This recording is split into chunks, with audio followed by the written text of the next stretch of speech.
everybody, it is Romania Black, and we are on episode 2 of Uramichi Oniisan. Live lessons with Uramichi Oniisan. And the last episode was hilarious. I loved it, and I can already tell I'm really going to like this series. A 30-something who has background as a teacher and is using it here with these little kids, but is kind of burnt out and going through a midlife crisis. I don't know anybody my age that can relate to that at all. I already like Uramichi so much. He's so deranged and just out there, but it's like he's lost his mind in this madhouse of this children's TV show, and everyone else in there has lost their minds as well. So it's just like a cabin fever madhouse. It's crazy. So yeah, I watched the first episode a few days ago, and I was like, I really don't want to wait till I watch episode 2. I've got my air cranked down in my house, so I'm wearing this coat because it's considerably cooler now that it's heating up outside, but I am so excited to jump into this episode. And they set up a lot of things. I talked about it last week with Uramichi, the idea of his background as a gymnast, the idea that he has these two guys from college that followed him here, like what was that like? The idea that you have these two singers that work together. One of them is like dating this long-term boyfriend. The other one is just like, seems like he could have a girlfriend or a boyfriend if he wasn't like creepy. And then we have like a couple other characters that I instantly want to know more about this cast and crew. The main 5 characters we have, I want to know more about them, their backstories, everything. So we'll see. Hopefully my dogs will be fine. There's lots of bugs and animals outside, and so they'll probably be annoying and loud, but what can we do? So y'all seem to tolerate it all right. In any case, my tea is way too hot. I burnt my tongue, so we're going to take a 5 on that and go ahead and watch the episode anyway. But I'm super excited to start Uramichi Oniisan episode 2. I hope you all are as well. So with that being said, we're going to watch Life Lessons with Uramichi Oniisan, and we're going to do that here in 3, 2, 1, and let's do it to it.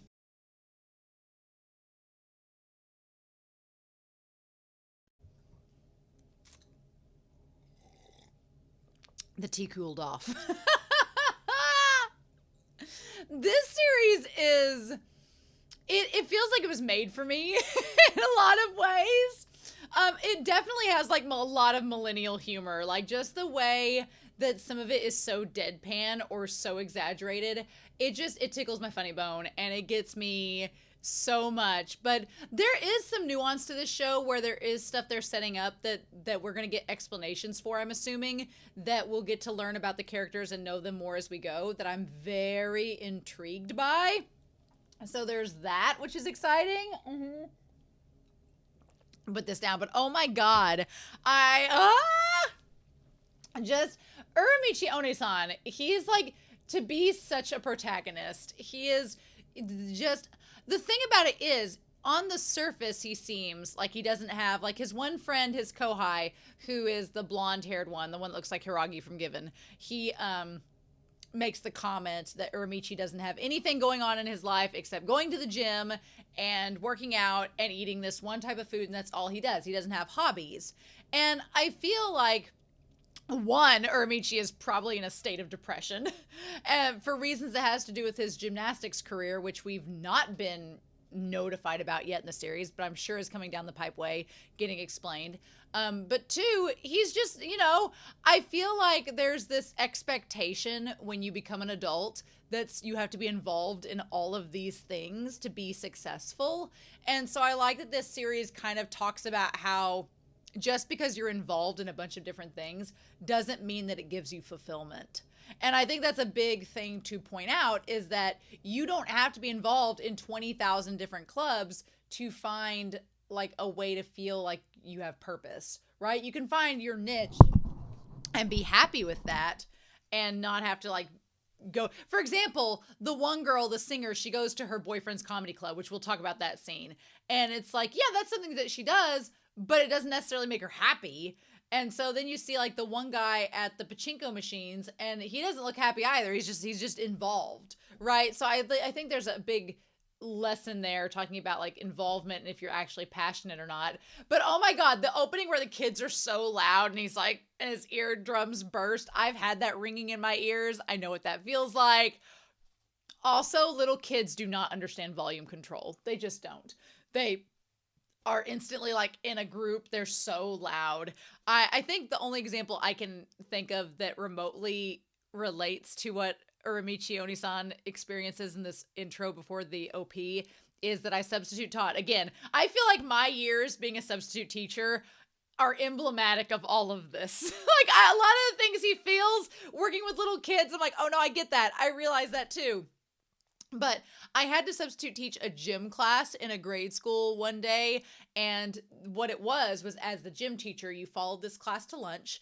They spent 20 minutes eating their lunch, which for the record, for little kids, 20 minutes eating lunch was not a lot of time because they would just chit chat and mess around and meander. And then you had to be like, okay, chop, chop, kids, let's get done eating. And they wouldn't be done eating. So it was not enough time for them to eat, but they'd eat for like 20, 25 minutes and then they'd go to the gym or they'd go outside afterwards. And the only thing I could think of is that the cafeteria where I worked at, it was all like in a basement in the cafeteria. The acoustics were really bad. So all of the children just chattering, like 50 or 60 of them chattering, just like echoed and bounced off the walls and made this like cacophony of deafening sound. And you couldn't hear yourself think. So it felt very much like what he's talking about in this opening here before he gets to it. And he's like, oh, I'm the one whose energy is getting sucked out. It's funny he talks about like sucking the energy out of the kids to try to make himself feel better. And he's like, even my false cheerfulness is better than nothing. I also like the one kid keeps laughing and he's like, this isn't the time to laugh. It's hilarious. And he's like, yeah, you're fine today. And on such a day, you'll be forced to be positive. The word sounds nice, but escapism and dereliction of duty are wrapped within it. Don't be confused by things like that. And the kids are like, what? Hilarious. Absolutely hilarious. So I like that he has this dream. This dream involves this chicken that has like a baguette, and it's involved in 90% of his dreams, right? Which it seems like the chicken maybe has purpose or freedom, and that's what it represents. But I love that he starts out the morning the same way again. He's like, oh, morning has come again. And he has like the alarm clock right by his head, which is terrifying, right? I have to set like 6 alarms and my phone has to be like without reach so that it doesn't like, I don't just put on the snooze button.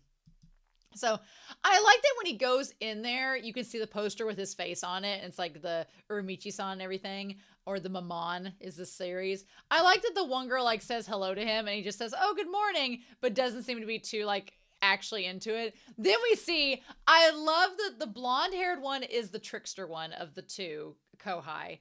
And he's the one that kind of has like a friendly rivalry type relationship with Oniisan, with the Uramichi. But the one with the eyebrows that looks like, they both look like they're characters off of Given. They look like Hiragi and Shizusumi from Given, who are a couple in that series. And because they look exactly like those characters, I cannot unsee it. They are a couple in my eyes. I can't unsee it. I don't know if the mangaka is basing them off of Kizu's characters, but they look exactly like it. I cannot. And they're a bear and a rabbit. I can't unsee. I can't unsee in this moment. It's absolutely hilarious. So yeah, but they're like, oh, good morning. And they both are just like, look less than cheerful. I like one shirt says beware of bear and the other jacket says wanna quit bunny. What? Ridiculous. Ridiculous. He's like, but I like he's talking about this energy as he's like, it's like you give up and go around a circle and then you're having fun. You just accept your fate, right? It feels like you can do your best today, and then it doesn't last. It like, he gets undressed, and then the good feeling is gone. But Uramichi has a body. He has a gymnast body, for sure, which I'm wondering if they're going to touch base on. I like this one guy that writes on the signs. He is, like, subtly keeping it all together. These people are all just slaves to the system, and they are driven to madness. And this guy's the only one keeping it together. It's kind of insane. Because, yeah, they go back to their apartment and they watch the show that they filmed. I'm like, if I was involved in a kids TV show that I loathed day in and day out and was just doing it for a paycheck, I would not go back and watch myself on that again. Now, if I enjoyed the show, or if I was like trying to brag to people and be like, yeah, I was in this show or something, yeah, I would show it off. I would do that. If I enjoyed the production that I was creating and enjoyed the content that I made, yeah, I would definitely show that off. But if I was like, oh, I actually actively hate this, I wouldn't be playing it at my house. It's almost like they're torturing themselves by watching their own footage of a show that they don't even like. It's like, what is happening? So the thing with Miyano Mamoru's character, Iteru, he's just dumb.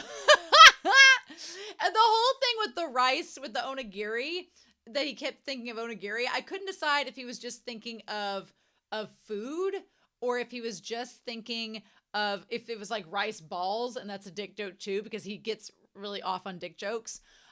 Or if it was something else. I think he's just absent-minded and aloof and just thinking of food. And I can't reach for it now, but over on my shelf, there's a haiku, like, light novel that I have. And in the light novel, there's, in the background, you see Ushijima, who is a character from the series, and he's talking to Kageyama, who's one of the main characters. And, like, Ushijima has a, like, rice ball that he's talking about, too. So it's like, is it kind of just being aloof and you're not really thinking about much? The fact that his dog also had the rice balls or the onigiri in their thought bubbles as well makes me think that they're just both absent-minded. Which is a shame, because he has a really beautiful singing voice. It's a Miyano freaking Mamoru. Of course it has Mamoru. Of course he has a great singing voice. And he's handsome. He has a good singing voice. He's just a big old square. That's the problem. And I like that as the one guy is like, yeah, Uramichi's just over there in his underwear. Like, he just dead-eye stare. Miyano's character is just dead-eyed stare. And then he's like, that sounds funny and scary at the same time. And then Uramichi comes out and they're like, oh, he's back to normal again. And I like that Iteru, like, smiles and he goes, oh, hey, you're back to normal. Good morning. The invincibility has ended. He's like, I was temporarily set free. It was my mind's defense mechanism. So yeah, they're back to it with all these kids. And I love anytime the kids are on screen, it's so realistic. Like, maybe two of them are paying attention. Everybody else is just like walking around, looking around, or they're just staring off into oblivion. They're not paying attention. The one kid's like grabbing onto Udon's shirt and like is just trying to climb her. The director's name is Director Der Kidda. Shut up. It's Director. Ridiculous. She's like just sitting there capitalizing off of their grief. So Ikateru is a singer, and then Utano and Ikateru, and then Uramichi. And they're like, we're going to have tons of fun. We're going to sing your favorite song today. The names of these songs, How Come It Only Rains When You Forget Your Umbrella. The thing about it is, when you listen to the lyrics, she has an amazing singing voice. Like, you can tell she is an example of, I feel like her story is, she has all of this talent, but she lives with the loser boyfriend who's the comedian. She doesn't have ambition to just leave his ass and go off and try to pursue like a pop idol career or something like that. Or she did try to do that, tried to be the pop idol. It didn't work out, or she was a pop idol for a while, because they did say that in her bio last episode, I'm pretty sure. She was a pop idol, and then it didn't work out, and then she ended up with the loser boyfriend, and now she's working at the TV show because that's all she thinks she's capable of. And I want her to realize that she's definitely capable of more than that. Her voice is amazing. But it's like, the forecast said cloudy with a chance of rain. And I like the Ikateru. Ikateru is really good at acting, because I think he's genuinely like, oh my god, the set. My animal instincts are being tested again. Like, what does that even mean? And then she goes, the best part about this is we're like, how come it only rains? Now there's a shot there where she like trips in the rain boots, but she doesn't draw much attention to it. How come it only rains when you forget your umbrella? And then they're like, when you don't, it doesn't rain at all. He's like, even though there was a pretty high chance of rainfall. Ridiculous. And then I like that, what I like about it is they make Uramichi and the other two wait in the wings like they're ready to go out, and they don't call them out. It's just like they make them stand there and wait, but then they don't end up using them. Like, so this pointless umbrella just weighs you down all day. And basically talk about in the song lyrics how it's pointless to carry around an umbrella even though there's a high chance of rain. Oh my god. Absolutely hilarious. The rain song was actually pretty good. I liked it. And they're like, now we're going to move on to the next song. We got a lot of requests, but it's those little spiders you see around the house. The song titles are hilarious. I'm like, yes, please. And then Uramichi's pissed off because he has to put on this like spider hat. And then it says, Omoto Uso. Uso is the blonde and Omoto is Omoda. Okay, so Omoda is Uramichi Omoda. And then Uso is the blonde and Kumo is the dark-haired one. Put on a spider headgear, hold a huge cotton swab, and keep standing at the edge of the stage! And just tell him to stand there! And he's like, why do I have to do this? Do you need me in this? And she's like, yes, it's up to you as the spider, Uramichi-kun, whether this song can capture the kids' hearts or not. Its success depends on the sorrow of a spider who stares out into space, I think. And just, when you look, and it says it'll make a difference in the depth of the song, when you look at Uramichi's face, he just looks like he's lost all, like just every ounce of soul in his heart has just left. There's no light in his eyes. And the thing is, Kamiya sells it so well. Kamiya sells the shit out of it. And there are times where Kamiya sounds like Levi, especially when he gets mad. But then there's some like unhinged moments that I'm like, I don't even know what to make of this. There was a moment where he laughs. He laughs when the alarm goes off and he realizes it's Sunday and he doesn't have to go to work so he can sleep in. The laugh that he made in that moment, I was sitting there going, because it's funny, Miyano Mamoru's in this, and Miyano Mamoru voices Light Yagami from Death Note. I was sitting there going, what would Kamiya sound like if he was Light Yagami? Because I think that laugh would be like the laugh. And I was like, that would be so interesting if Kamiya was Light Yagami in that series. That would be so interesting. And yeah, I like was starting to go down a rabbit hole during the reaction. So yeah, they just basically, they're like, whatever your superior says, you need to pretend that you understand it. That's part of being an adult. And that's such a thing. That's such a thing, is that whenever you're an adult, you're gonna like that's what adults do. Like your boss at work tells you to do something, you're like, I don't really know why we're doing this. And most of the time you can't question it, so you just go along with it, but you're like, I don't get why we're doing it this way. And that's literally the adult world. Oh my god. So then we have the letters. Now, to her credit, to Utano's credit, they asked if she would marry Uramichi or Ikateru. And she's like, I would probably say, I think Ikateru, like, shows him blushing like he was expected to get picked. And Uramichi's like, well, it won't be me. She's like, don't choose a man just for his good looks or humor. Which they took to be, oh, all we are good looking guys that are funny. And she's like, things like appearance or friendliness might be charming, but despite that, they're not going to be useful at all in the future. She's like, avoid unnecessary hardships. And then I love she starts crying. Please be happy. What she was doing was targeting her boyfriend, who she doesn't seem to be happy with at all. And that's clear. But these two guys took it to mean them. I also like that when they go to the break room, the green room, that Uramichi is like, don't gather here. I don't want you to be here. And she's like, aren't there times when you can't bear the silence of being alone? And Uramichi's like, yeah, every day. This show, just like the one-liners that it spits out, are absolutely hilarious. And yeah, he's like, yeah, every day. What does he say? What does she say there? I wanted to go back to that part there. But at least you live with someone. That's better, isn't it? And then she's just like, well, lately when I buy this and bring it home, they've asterisked out the name of the magazines, because of copyright and they don't want to get sued. So I don't know what Zexy magazine is, but we'll see a picture of it here in a second. She's like, when I bring it home, she's like, he immediately puts his Jump on top of it, which is a shonen Jump, right? So he's like, oh, he's telling you that he doesn't want to grow up. And she's like, shut up. Yeah.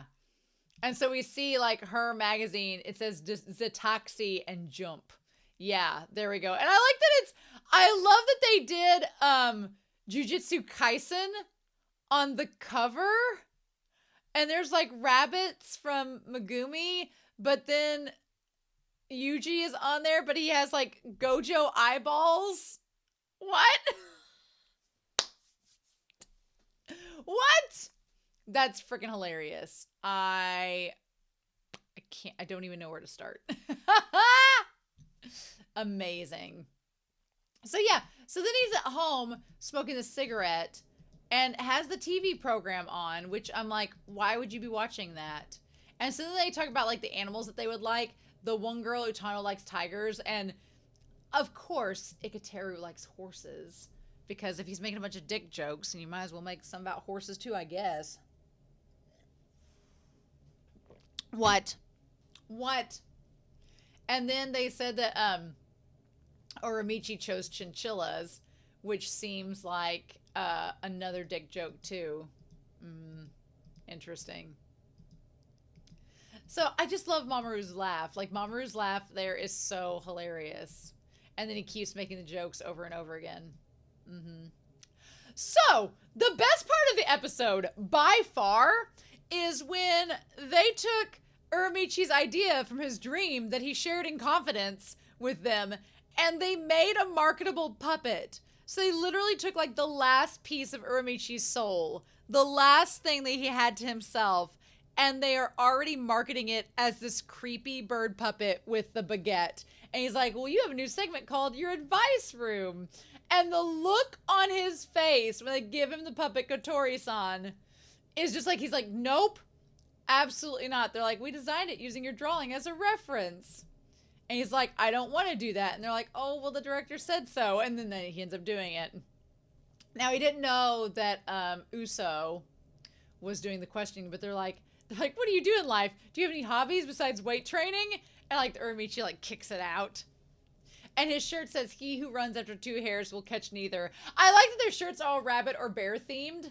Although the one guy, he had salmon on his shirt the second time. But they're like not good phrases. And Uramichi's like, I'm going to kill you. Just that director Derek Ida forced me to say them. And I love the director's like, no. And he's like, Kumatami ran off quick saying he was sick. And he's like, oh yes, I had all of these illnesses all at once. So good. It's so funny. He's like, the little birdie who likes to pick on someone for not having hobbies. You should tell me what your hobbies are. And don't say reading books or watching movies or listening to music, because those aren't real hobbies. Oh my God. I love that he also takes this moment to like savagely slam Uso for like not having a date in the last 10 years go well. Savage. Terrifying. He's like, I do feel that. When I grow up, I'll be able to do whatever I want, whenever I want. He's like, but then you become an adult. He's like, you lived behind that freedom wall, and then you climbed over the wall and became an adult. But now you're devoid of vitality. It's so insane, right? And the thing that like hit me the most is that in a lot of coming of age stories, it is like you have such freedom as a kid and everything's so carefree. And once you become an adult, it's like your time is monopolized for the sake of capitalism or whatever. And I was instantly, while he was having this conversation, because he's voiced by the same voice actor as Levi, I was just thinking of Attack on Titan and the moment where you talk about going over a wall and there's going to be all this freedom on the other side, and then you find out what's on the other side and it's not freedom, and you're like, oh no! It's just like, oh. But I won't get into that because that would get into spoilers. And he's like, don't worry, kids. You'll die if you swim in a tank that's too big or too small. So it's going to be sucky either way. Oh, my God. So then he's like, before we start playing together, he's like, there's something I want to ask you, kids. And I like that Uramichi's idea here is that he was saying, okay, I'm going to show these kids this creepy puppet They're going to say it looks creepy and they don't like it. And then they won't question anymore. And I can get rid of the puppet. And so he shows the little girl. But I love the little girl when she's like, yeah, it's creepy, but my mom told me to treasure my friends. And I love that she says, so, you know, maybe you should treasure your friend, okay? And then she's like, but also you should make real human friends too. The savagery. The savagery. And the one girl, Atano, is like, damn. And then Ikateru's not even thinking. He's like, and what does he say there? He's like, oh yes, I guess you only notice the happiness you feel from not hurting anywhere. When you're hurting someone else, huh? Oh my god. And Ikateru's like, what are you talking about? Oh my god. So yeah, then he has the moment where he wakes up and the alarm clock, he realizes it's Sunday, he doesn't have to work today, and he laughs like it's the best moment of his day not having to work, which is so relatable. And then I like that we have the one guy, was it Kumo? He's like fishing. The way they drew that damn cat is so freaking cute. It's the cutest cat in existence. Oh my god, it's adorable. And it goes after the fish. Look, y'all, the thing that just happened to that cat, where the bird swooped down and took the fish away from the cat, I have seen that in real life. Not a bird taking a fish from a cat, but I was driving home one day and a squirrel ran out in the middle of the road. And I was like, you know what? I'm going to stalk my... I hate the idea of driving over animals. I hate hitting animals on the road. It's the worst feeling in the world. Nothing feels worse than causing a roadkill. No. So I saw a squirrel run out in the middle of the road, and I said, you know what? I'm going to put on my brakes. I'm going to stop, and I'm going to let it cross the road. So I put on my brakes. The squirrel was sitting right in front of my car, wouldn't move. And I was like, come on, squirrel. And I honked my horn, didn't move. And I was like, okay, I guess I'm going to go. And right about that time, I kid you not, a hawk went boop and grabbed the squirrel. And I was like, I was that cat. I was like, oh my God. And it was like one of the most crazy things I've witnessed. But I feel you, kitten. I feel you. That poor damn cat. The way they animate the cat was so cute and so heartbreaking. I felt so bad for it. And then he's like, well, I'll just wait. I'll just catch you some breakfast. And that cat's like, okay.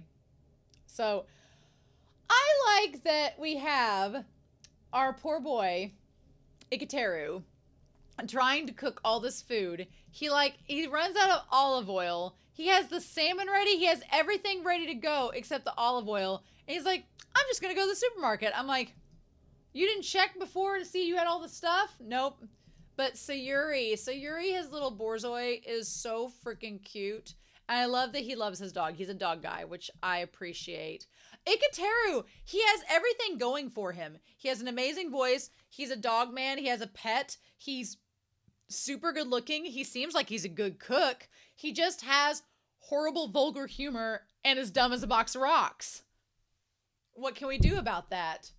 And then, of course, the one guy, like, talks about the big Italian salami, and he gets, like, the giggles from that. So, meanwhile, we go to the Icy Slope Little Theater. Today's tickets for sale. And it's the comedy show. One of them is her boyfriend. The question is, which one? And there's, like, maybe a dozen people in the crowd. He's like, so when I noticed, what does he say here? Speaking of Jujutsu Kaisen, when they're standing up there at the mic, it looks like a cover from one of the Jujutsu Kaisen chapters, I believe, that I've seen. He's like, so I noticed, I was asleep, like, what the heck? So I can't tell if the black-haired guy or if I'm going to say the guy with glasses is her boyfriend. I'm going to say, assuming. And she laughs, but nobody else laughs. And then she's like, oh, shit. Like, she's so used to performing that she's like, we are Kodama amigos. Oh, my gosh. And she's like, oh, God. I'm so curious. And there she was in the front row. I want to know which one's her boyfriend, but I'm assuming we'll find that out as we go. Meanwhile, we see Usao, and he's at the pachinko machines. Like, he's at the gambling machines. And then it's like pachinko broke, new machines are in, takoyaki, croissant. Croissant taiyaki. The croissant taiyaki sounds amazing. I think I would get that. And he's like, oh, you got some fish? Well, then we'll meet at Uramichi's. He's like, oh, pachinko? No, I'm done. I'll lose more if I stay here. He's like, I bet Uramichi isn't doing anything anyway. He just goes to the gym, drinks, or makes curry, and that's all he does. And sure enough, they show up, and Uramichi's like, why are you making fun of my lifestyle? And he's like, I don't like sweet stuff. He's like, I do. And so they just invite themselves over to his house. And he's like, why are you making fun of my hobbies? And it's just like, it's so fascinating that you have these two individuals, his kohai, that just invite themselves over and kind of like insert themselves into his life as his friends. But he doesn't have really any other options, so he just lets it happen. But it's like their affiliation with them is like all that they have really to cling on to, which is interesting. And I like at the very end as Usao like trips over the dumbbell and like hurts himself. That's like the one moment that Uramichi like smiles at him like being a goof. It's like the one time he smiles with it. Oh. He looks so handsome when he smiles. It's just a shame that he's living a horribly depressed life. This episode was great. Usually the second episode is always the one you got to watch for because it's like you have a great pilot and then usually the third episode on you start kicking the plot and the conflict. The second episode is always the hardest to overcome because it's like you don't have the newness of the pilot, but you're not really to the conflict yet. This one hit a good sweet spot with setting the characters up and the humor as well. So that was great. But I'm so excited to know your thoughts down below, but I hope you all have a wonderful week. Please stay safe, take care, and yeah, I'll be back next week with more of Life Lessons with Uramichi Oniisan. Bye!